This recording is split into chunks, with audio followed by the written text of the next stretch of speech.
pour cette troisième étape, ce que je vous propose, c'est de recommencer donc à faire sur une feuille vierge vos surfaces. Ici, j'en ai fait 6. Et comme on va essayer de se rapprocher davantage du rendu d'une planche à icônes, la première chose que je vous demande, c'est de passer simplement avec une flaque d'œuf pur sur vos surfaces. Comme ça, l'œuf va imprégner le papier, il va sécher, et ça nous permettra d'avoir une surface qui est un peu moins absorbante. Donc vous prenez simplement l'œuf et vous le mettez immédiatement sur vos surfaces. Alors, il faudra attendre un bon moment pour que ça sèche et nous reprendrons alors l'exercice après, dès que l'œuf aura séché sur les surfaces.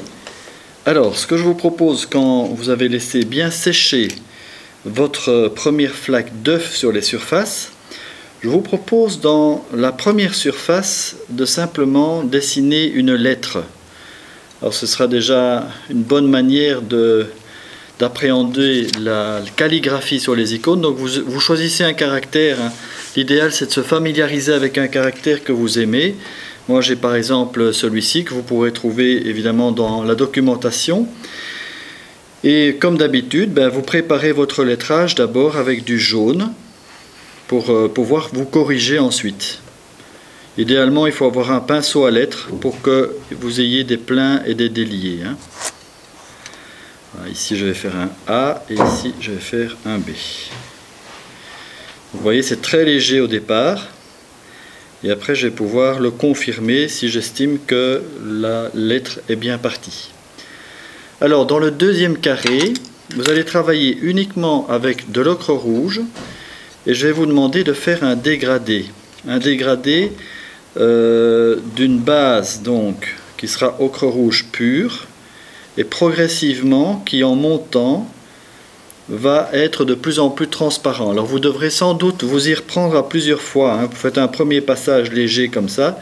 Et puis au fur et à mesure, vous allez sans doute devoir repasser pour être sûr d'avoir la densité nécessaire. Mais donc vous commencez comme ça. Le but est d'obtenir un dégradé sur toute la longueur, sur toute la hauteur de la surface, allant de l'ocre rouge pur ici au transparent total en haut. Et la troisième surface, et c'est ici, c'est surtout pour cette raison, c'est surtout pour cette troisième surface que je vous ai demandé de mettre de l'œuf. Vous allez faire une flaque d'ocre rouge, mais uniquement donc d'ocre rouge, mais en pensant à structurer votre surface. C'est-à-dire il doit y avoir de la matière, il doit y avoir de la profondeur. Donc vous commencez comme ça, il ne faut pas avoir peur de commencer avec un pigment un peu plus opaque. Et vous essayez d'avoir un petit aspect comme ça un peu nuageux, un peu aléatoire. L'idée évidemment c'est qu'après quand vous allez travailler vos flaques par-dessus, vous devez essayer de conserver cet effet de profondeur que vous avez réussi à obtenir grâce à cette première flaque d'ocre rouge. Voilà, alors donc j'ai un petit peu avancé la flaque, le dégradé. N'oubliez pas de faire un dégradé qui soit quand même bien foncé. N'essayez pas de faire un effet qui est trop aquarelle, parce que là vous risquez d'avoir un effet qui va être difficile à voir apparaître à travers vos flaques que vous allez donc devoir faire au-dessus.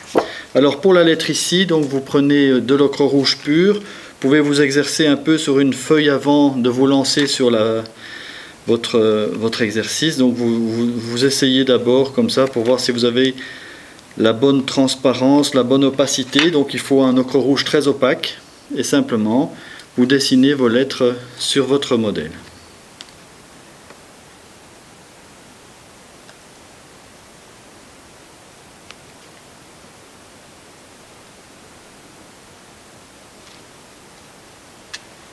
Voilà pour le A et maintenant le B. Préparez bien votre pinceau, voyez, sur le bord de votre palette pour que les poils se mettent dans le bon sens. Il ne faut pas hésiter à un petit peu se préparer et donc faire un essai avant.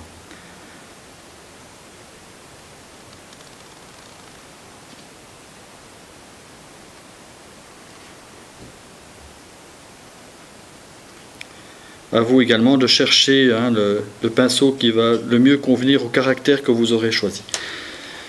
Quand vous avez fini cette étape-ci, vous avez donc 6 surfaces.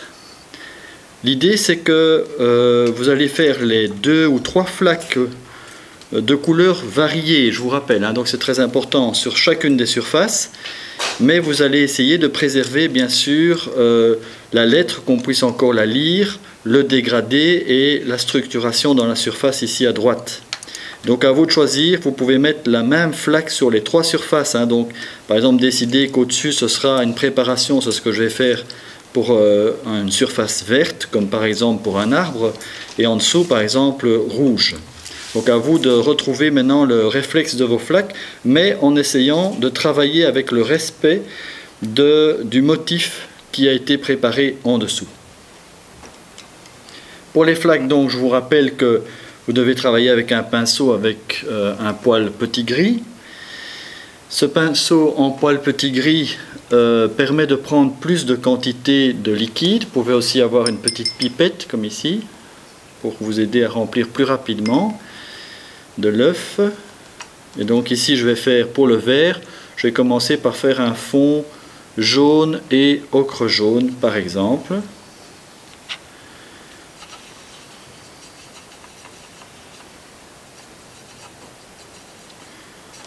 Mais on peut imaginer pour le vert beaucoup d'autres choix. Alors regardez, quand je vais passer sur la lettre, voyez, il ne faut pas trop repasser plusieurs fois parce que vous risquez alors de dissoudre l'ocre rouge que vous aurez fait en dessous. Donc vous devez faire attention de passer assez rapidement en une fois et de ne pas venir reprendre votre peinture à l'endroit où vous venez de mouiller au risque de dissoudre l'ocre rouge que vous aurez mis en dessous. Voilà pour la première surface. Je fais exactement le même travail pour la deuxième surface. Donc je reprends ce jaune qui est un mélange de jaune et d'ocre jaune. Je mets toujours une quantité d'à peu près 1/3 d'œuf. Ça peut être un peu moins, mais ici on est sur du papier, alors ça a un petit peu moins d'importance. Par contre, quand je vais déposer ma flaque, je vais faire très attention de ne pas abîmer évidemment le dégradé que j'avais fait en dessous.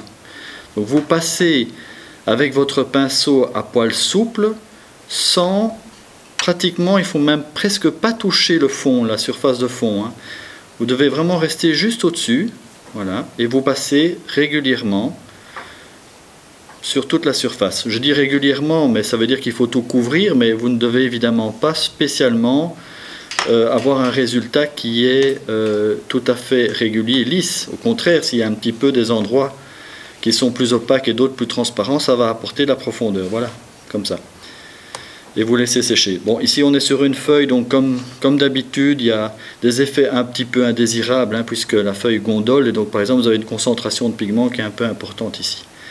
Et vous faites la même chose, bien sûr, pour la dernière surface, qui aura été préparée avec de l'ocre rouge pur.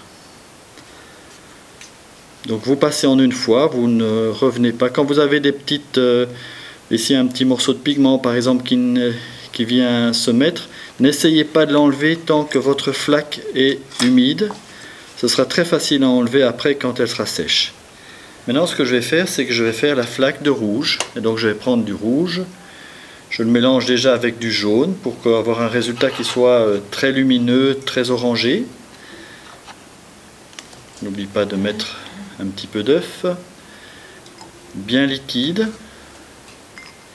Et donc ici l'enjeu c'est qu'on ait une flaque de rouge, mais où on puisse encore évidemment lire la lettre qui a été calligraphiée au départ avec de l'ocre rouge.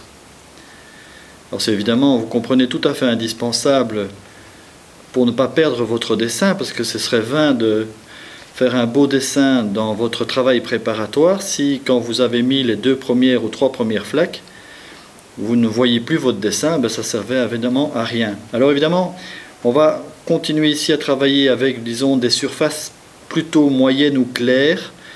C'est plus délicat quand on fait un fond très sombre. Je pense par exemple à du noir ou bien à du bleu foncé, ou du brun foncé. Un des cas caractéristiques, c'est le manteau de la Mère de Dieu, qui est donc dans un brun parfois très sombre. C'est pas évident que le mieux est de préparer le dessin en dessous, parce que c'est tellement sombre que là c'est vraiment très difficile de préserver votre dessin en dessous. Donc là c'est une question qui sera à régler plus tard, hein, mais en tout cas dans un premier temps vous devez arriver à faire des flaques de couleur moyenne ou claire en préservant le rendu, ici c'est un rendu que vous avez préparé en dessous.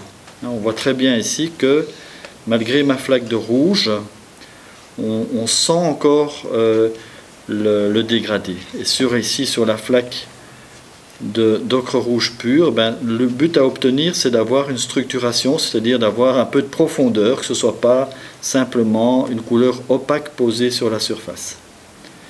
Alors j'ai mis le rouge au-dessus alors que j'avais prévu de le mettre en dessous, ce n'est pas grave. Je vais maintenant faire la flaque verte en dessous. Donc le vert, attention, c'est un pigment extrêmement puissant, donc il en faut très très peu pour avoir un résultat déjà très coloré. Donc n'hésitez pas vraiment à le faire trop léger, trop transparent. Ici c'était peut-être un peu trop transparent du coup. Hop. Et vous voyez que malgré que le vert apparaisse, la lettre reste bien visible.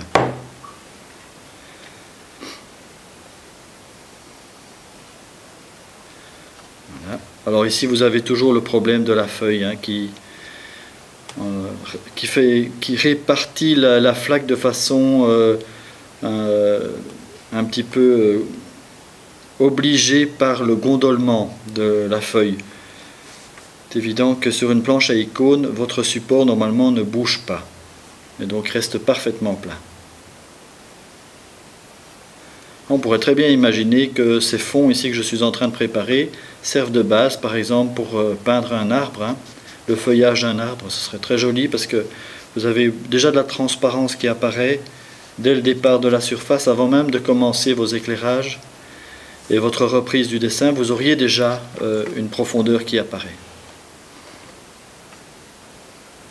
Maintenant que les différentes flaques ont séché, la dernière chose qui reste à faire, c'est simplement de reprendre, de repasser votre lettre. Alors vous voyez qu'on la voit encore bien apparaître, il n'y a pas de doute possible. Et donc après, quand vous allez peindre des petits paysages, ou bien évidemment des icônes, des vêtements ou des choses pareilles, veillez à ce que vos flaques préservent bien votre dessin. Et donc c'est très facile quand on a ça de pouvoir finir. On prend un petit peu d'ocre rouge sur son pinceau.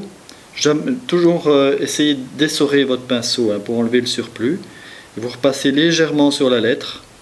Vous savez exactement où vous devez aller. Vous pouvez passer plusieurs fois pour obtenir la densité et l'opacité que vous voulez. Comme ceci.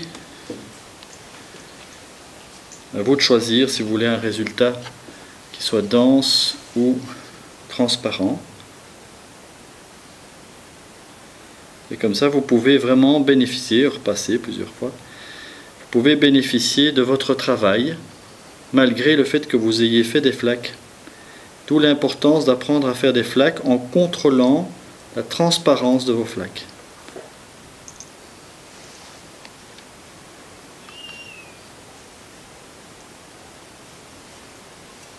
Voilà. Donc nous avons dans le premier exercice réussi à garder suffisamment de transparence pour pouvoir garder le dessin qui ici était une lettre. Dans le deuxième, nous voyons que nous avons systématiquement pu garder un dégradé de luminosité, alors moins ici dans le rouge, plus ici dans le vert. Et enfin, dans la dernière partie, on a vu qu'on a pu bénéficier de la structuration qui a été donnée avec l'ocre rouge au départ. Hein, elle continue à apparaître et donc on a un résultat profond.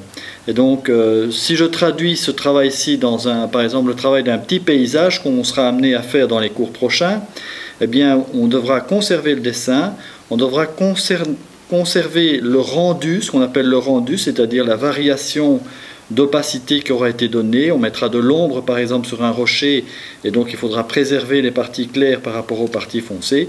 Et si on fait une petite grotte de noir, eh bien on fera d'abord une flaque d'ocre rouge qui permettra d'avoir une certaine profondeur dans la surface.